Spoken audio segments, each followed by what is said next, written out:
নমস্কার, বাঙালির পেটপুয়া চ্যানেলে আপনাদের সকলকে জানাই স্বাগত। আজকে আমি খুব সস্তা দামের মাছ আমুদি মাছ দিয়ে একটা সুন্দর চচ্চড়ি তৈরি করে আপনাদের সঙ্গে শেয়ার করব। এই চচ্চড়িটাতে শীতের কিছু সবজি দেওয়া হবে, যেমন শিম, পেঁয়াজকুলি, এগুলো দিয়ে চচ্চড়িটা তৈরি করা হবে। আর এই চচ্চড়িটা খেতে কিন্তু বন্ধুরা ভীষণ ভালো হবে। তো বন্ধুরা দেখে থাকুন তাহলে আমি আমুদি মাছ দিয়ে কীভাবে চচ্চড়িটা তৈরি করছি। আমুদি মাছ একটা বরফের চালানি মাছ। এই মাছটা আগে আমাদের এখানে পাওয়া যেত না, এখন এই মাছ অনেক পাওয়া যায়। আর এই মাছগুলো সস্তা দামের হয় বলে আমার কর্তামশাই মাঝে মাঝে নিয়ে আসে। এই দেখুন, এখানে 20 টাকার মাছ আনা হয়েছে। 20 টাকার মাছই অনেকটা হয়েছে কিন্তু। আর মাছগুলো আমি কেটে ধুয়ে পরিষ্কার করে নিয়েছি। এবার মাছগুলোতে আমি নুন আর হলুদ মাখিয়ে নেব। এই মাছগুলোতে খুব অল্প করে নুন দিতে হয়। সামুদ্রিক মাছ এমনিতে একটু নোনতা নোনতা ভাব থাকে। দিচ্ছি অল্প করে হলুদ দিয়ে, এবার মাখিয়ে নিচ্ছি। মাছটা নুন আর হলুদ দিয়ে ভালো করে মাখিয়ে নিয়ে আমি ঢেকে রাখছি।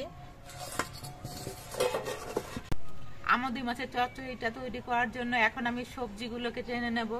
আমি যে সবজিগুলো নিয়েছি সেগুলো হলো আলু, বেগুন, শিম, পেঁয়াজকলি আর 2টো পেঁয়াজ। এবার এগুলো কেটে নিচ্ছি।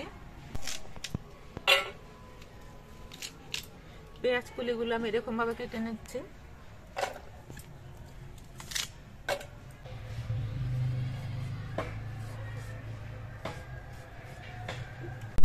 আলুটাও আমি এরকম সরু করে কেটে নিচ্ছি।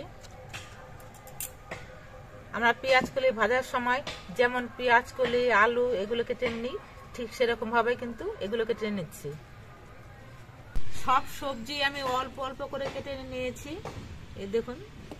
আর পেঁয়াজ 2টো আমি কেটে আলাদা করে রেখে দিয়েছি। এবার এই সবজিগুলো ধুয়ে নিতে হবে।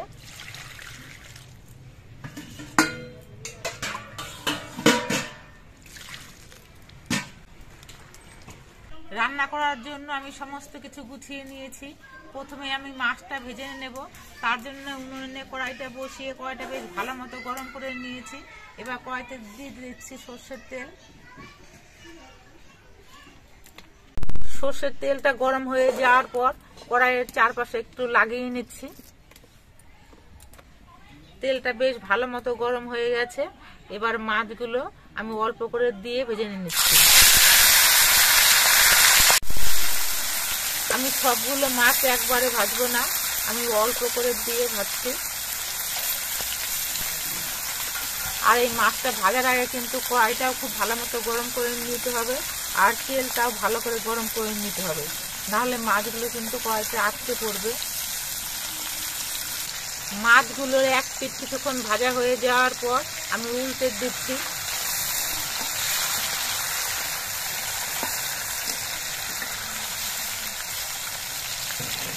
মাছগুলো একটু কড়া করেই কিন্তু ভেজে নিতে হবে, কারণ চালানি বড় করে মাছ। মাছগুলোর 2 পিঠই আমি লালচে রং ধরিয়ে ভেজে নিয়েছি। এবার মাছগুলো আমি নামিয়ে নিচ্ছি।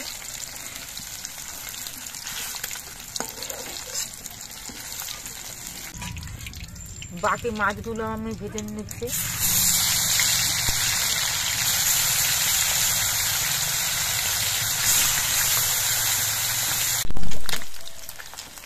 সবগুলো মাছই আমার ভেজে নেওয়া হয়ে গেছে। আমি মাছগুলো নামিয়ে নিচ্ছি। মাছটা ভাজার পর কড়াইতে যে পরিমাণ তেল আছে, এই তেলেই কিন্তু চচ্চড়িটা রান্না হয়ে যাবে। এবার এই তেলের মধ্যে দিচ্ছি অল্প করে একটু কালো জিরে। কালো জিরেটা ভাজা হয়ে যাওয়ার পর এর মধ্যে আমি কোচানো পেঁয়াজগুলো দিয়ে দিচ্ছি।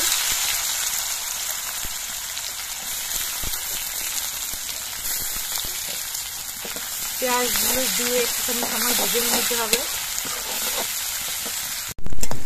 পেঁয়াজগুলো একটু লালচে রং হয়ে ভাজা হয়ে যাওয়ার পর এর মধ্যে আমি দিয়ে দিচ্ছি অল্প করে একটু রসুন আর আদা বাটা, আর বেশ কয়েকটা চেরা কাঁচা লঙ্কা। এবার নেড়ে চেড়ে মিশিয়ে নিতে হবে। আদা রসুন বাটা দিয়ে আমি 2-3 মিনিটের মতো ভেজে নিয়েছি। আদা রসুনের কাঁচা গন্ধটা চলে গেছে।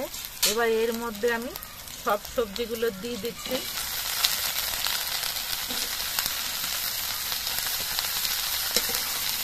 সবজি দিয়ে নেড়ে চেড়ে মিশিয়ে নিতে হবে।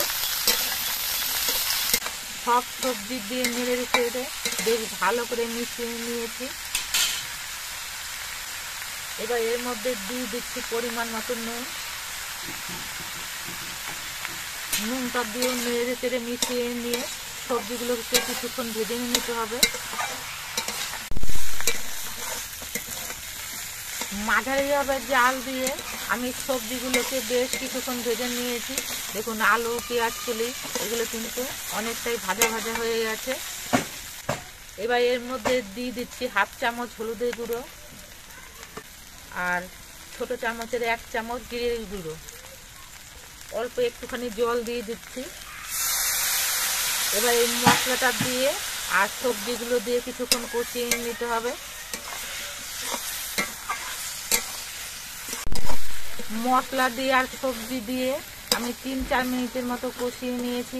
এখনো কিন্তু আলুগুলো সম্পূর্ণ সেদ্ধ হয়নি, অল্প অল্প শক্ত আছে। এবার এর মধ্যে আমি অল্প করে ঝোল দিচ্ছি। খুব বেশি ঝোল দেব না, অল্প করেই দেব।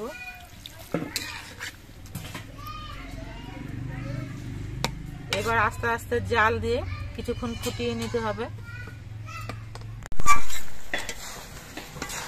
ঝোলটা দিয়ে বেশ কিছুক্ষণ ফুটিয়ে নেওয়ার পর ঝোলটা দেখুন শুকিয়ে গেছে আর সব সবজিগুলো নরম হয়ে সেদ্ধ হয়ে গেছে। এবার এর মধ্যে আমি ভেজে রাখা মাছগুলো দিয়ে দিচ্ছি। মাছটা দিয়ে হালকাভাবে নেড়ে চেড়ে মিশিয়ে নিতে হবে।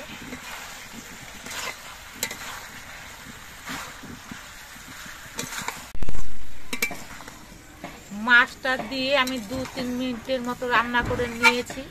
আমুদের মাছের চচ্চড়িটা আমার প্রায় তৈরি হয়েই গেছে। এবার সব শেষে দিয়ে দিচ্ছি কিছু ধনেপাতা। শীতকালে প্রচুর ধনেপাতা পাওয়া যায়, এই জন্য শীতকালে যদি এরকম চচ্চড়ি করা হয় তাহলে কিন্তু ধনেপাতাটা আপনারা দেবেন, দেখবেন খেতে খুব ভালো লাগবে। ধনেপাতা দিয়ে আমি বেশিক্ষণ রান্না করব না, 2-1 মিনিটের মতো রান্না করে নেব। আমার চচ্চড়িটা রান্না হয়ে গেছে। এবার এটা আমি নামিয়ে নিচ্ছি। গরম গরম ভাতের সঙ্গে এরকম চচ্চড়ি থাকলে কিন্তু আর কিছুরই প্রয়োজন নেই, এক চচ্চড়ি দিয়েই ভাত খাওয়া হয়ে যাবে।